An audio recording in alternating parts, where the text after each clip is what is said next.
ओम नमो भगवते वासुदेवाय। श्रीमद् भागवत महापुराण के द्वितीय खंड का नवम स्कंद का पंचदशो अध्याय में पढ़ रही हूँ। ऋचिक, यमदग्नि और परशुराम जी का चरित्र।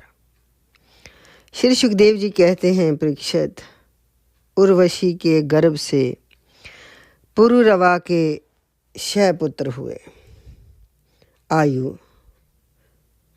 श्रुत्यायु, सत्यायु, रय, विजय और जय।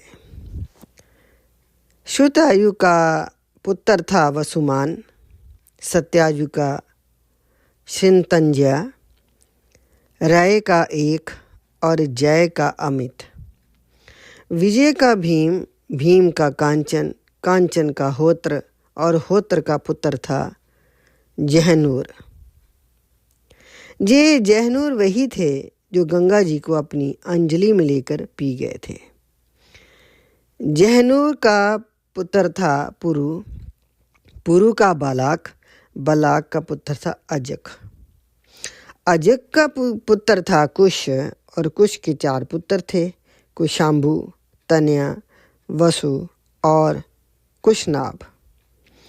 इनमें से कुशाम्बु के पुत्र थे गादी।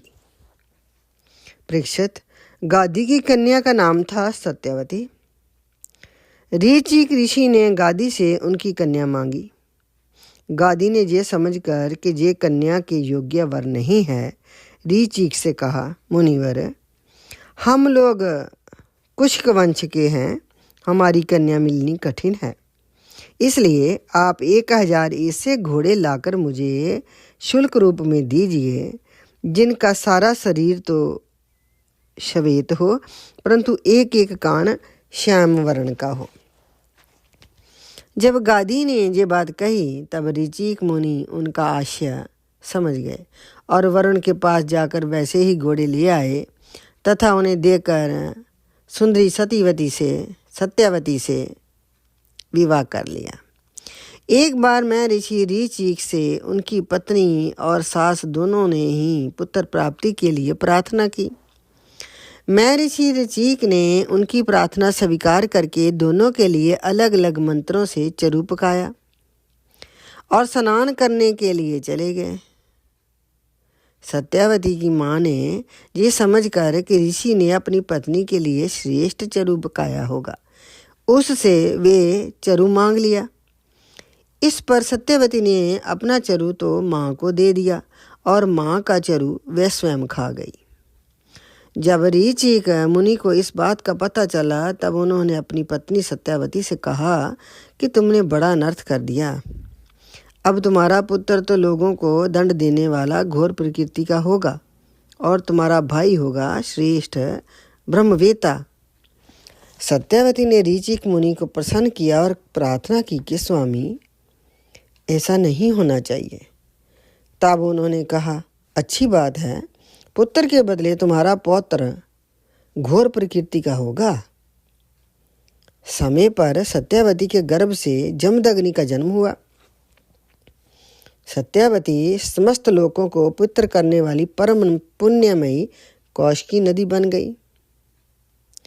रेणु ऋषि की कन्या थी रेणुका।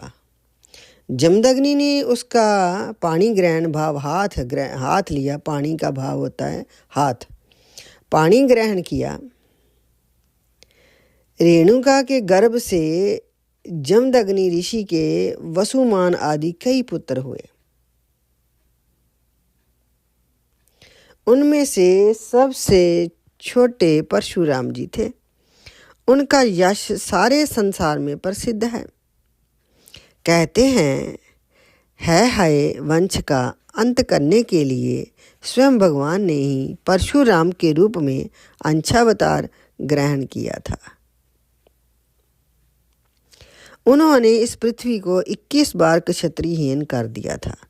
यद्यपि क्षत्रियों ने उनका थोड़ा सा ही अपराध किया था, फिर भी वे लोग बड़े दुष्ट, ब्राह्मणों के अभक्त, रजोगुणी और विशेष करके तमोगुणी हो रहे थे। यही कारण था कि वे पृथ्वी के भार हो गए थे और इसी के फलस्वरूप भगवान परशुराम ने उनका नाश करके पृथ्वी का भार उतार दिया। राजा परीक्षित ने पूछा, भगवान अवश्य ही उस समय के क्षत्रिय विषय लोलुप हो गए होंगे, परंतु उन्होंने परशुराम जी का ऐसा कौन सा अपराध कर दिया जिसके कारण उन्होंने बार बार क्षत्रियों के वंश का संहार किया। श्री सुखदेव जी कहने लगे, परीक्षित उन दिनों है वंश का अधिपति था अर्जुन। वह एक श्रेष्ठ क्षत्रिय था। उसने अनेकों प्रकार की सेवा शुश्रूषा करके भगवान नारायण के अंशावतार दत्तात्रेय जी की सेवा की और उन्हें प्रसन्न किया और उनसे 1000 भुजाएं तथा कोई भी शत्रु युद्ध में पराजित ना कर सके ये वरदान पा लिया। साथ ही इंद्रियों का अबाध बल, अतुल संपत्ति, वीरता, कीर्ति और शारीरिक बल भी उसने उनकी कृपा से प्राप्त कर लिए। वे योगेश्वर हो गया था। उसमें ऐसा ऐश्वर्य था कि वे सूक्ष्म से सूक्ष्म, स्थूल से स्थूल रूप धारण कर लेता। सभी सिद्धियां उसे प्राप्त थीं। वह संसार में वायु की तरह सब जगह बेरोक टोक विचरा करता। एक बार गले में वैजयंती माला पहने सहस्त्रबाहु अर्जुन बहुत सी सुंदर स्त्रियों के साथ नर्मदा नदी में जल विहार कर रहे थे। उस समय मद उन्मत्त सहस्त्रबाहु ने अपनी बाहों से नदी का प्रवाह रोक दिया। दशमुख रावण का शिविर भी वहीं कहीं पास में था। नदी की धारा उल्टी बहने लगी, जिससे उसका शिविर डूबने लगा। रावण अपने को बहुत बड़ा वीर तो मानता ही था, इसलिए सहस्त्र अर्जुन का ये पराक्रम उससे सहन न हुआ। जब रावण सहस्त्रबाहु अर्जुन के पास जाकर बुरा भला कहने लगा, तब उसने स्त्रियों के सामने ही खेल खेल में रावण को पकड़ लिया और अपनी राजधानी मैषमती में ले जाकर बंदर के समान कैद कर लिया। पीछे पुलस्त्य जी के कहने से सहस्त्रबाहु ने फिर रावण को छोड़ दिया। एक दिन सहस्त्रबाहु अर्जुन शिकार खेलने के लिए बड़े घोर जंगल में निकल गया। दैववश वे जमदग्नि मुनि के आश्रम पर जा पहुंचा। परम तपस्विनी जमदग्नि मुनि के आश्रम में कामधेनु रहती थी। उसके प्रताप से उन्होंने सेना, मंत्री और वाहनों के साथ है अधिपति का खूब स्वागत सत्कार किया और वीर है अधिपति ने देखा कि जमदग्नि मुनि का ऐश्वर्य तो मुझसे भी बड़ा चढ़ा है, इसलिए उसने उनके स्वागत सत्कार को कुछ भी आदर न देकर कामधेनु को ही लेना चाहा। उसने अभिमानवश जमदग्नि मुनि से मांगा भी नहीं। अपने सेवकों को बस आज्ञा दी कि कामधेनु को छीन ले जाओ। उसकी आज्ञा से उसके सेवक बछड़े के साथ बाँ टकराती हुई कामधेनु को बलपूर्वक मैषमती पुरी में ले गए। जब वे सब चले गए तब परशुराम जी आश्रम पर आए और उसकी दुष्टता का वृतांत सुनकर चोट खाए हुए सांप की तरह क्रोध से तिलमिला उठे। वे अपना भयंकर फरसा, तरकस, ढाल एवं धनुष लेकर बड़े वेग से उनके पीछे दौड़े, जैसे कोई किसी से ना दबने वाला सिंह हाथी पर टूट पड़ता है। सहस्त्रबाहु अर्जुन अभी अपने नगर में प्रवेश कर ही रहा था कि उसने देखा कि परशुराम जी महाराज बड़े वेग से उसकी ओर आ रहे हैं। उनकी बड़ी विलक्षण झांकी थी। वे हाथ में धनुष, बाण और फरसा लिए हुए थे। शरीर पर काला मृग चर्म पहने हुए थे और उनकी जटाएं सूर्य की किरणों के समान चमक रही थीं।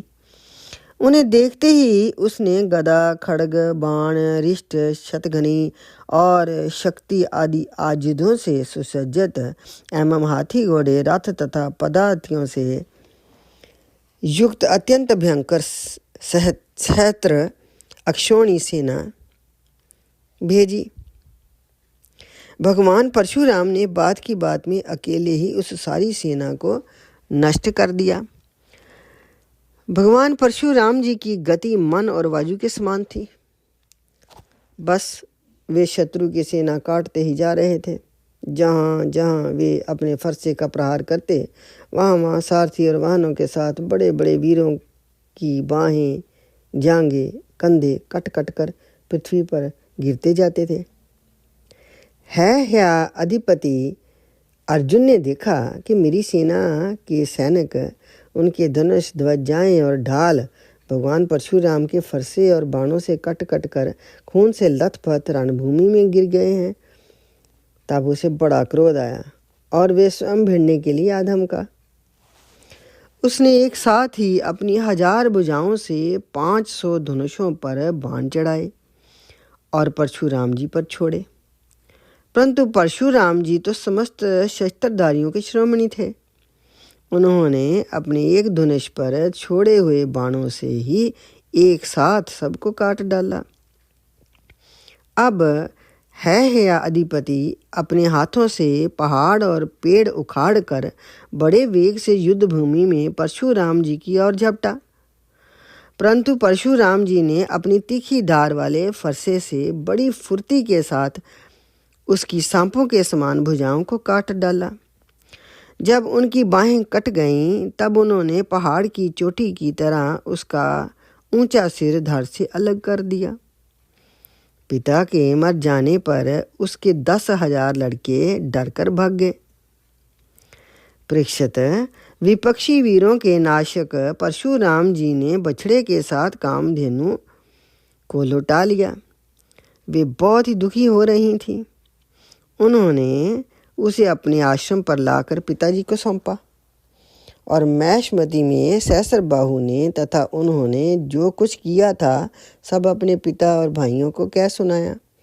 सब कुछ सुनकर जमदग्नि ने कहा, हाय हाय परशुराम, तुमने बड़ा पाप किया। राम राम, तुम बड़े वीर हो, परंतु सर्वदेवमय नरदेव का तुमने व्यर्थ ही वध किया। बेटा, हम लोग ब्राह्मण हैं, क्षमा के प्रभाव से ही हम संसार में पूजनीय हैं। और तो क्या, सबके दादा ब्रह्मा जी भी क्षमा के बल से ही ब्रह्म पद पर प्राप्त हुए हैं। ब्राह्मणों की शोभा क्षमा के द्वारा ही सूर्य की प्रभा के समान चमकती है।